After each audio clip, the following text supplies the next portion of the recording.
Well, I would say sword and sorcery has more of a pull for me just because I grew up, being a fan of Conan, being a fan of Lord of the Rings, Fafhrd and the Grey Mouse, or all that cool stuff. Movies like The Beastmaster and all that crazy stuff when we were kids.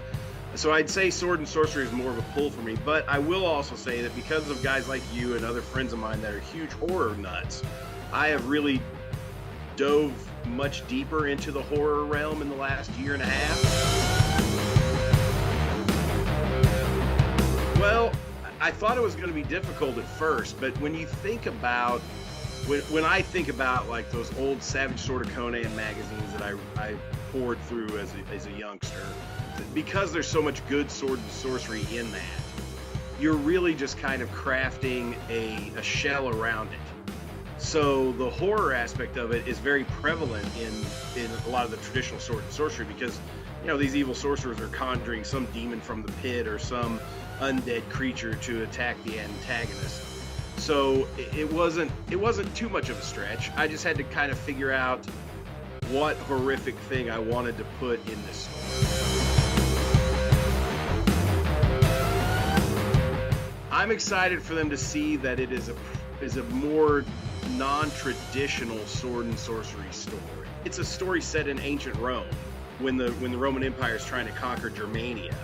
So it's not like your traditional time out of time sword and sorcery. It's not a typical horror movie setting. And so that's what I'm excited for people to read, is that I feel like it's something different.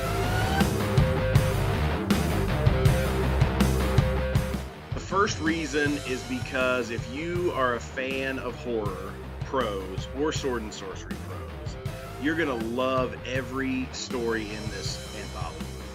This is a diverse group of authors.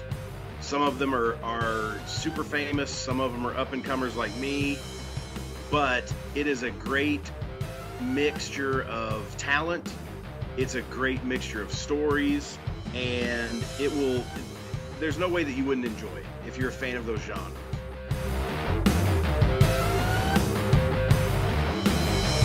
In this world of crowdfunding and kickstarting, people have to pick and choose what they want. And so my advice is, look at the Kickstarter, read all the information about it, read the table of contents, look at who these authors are that are part of this.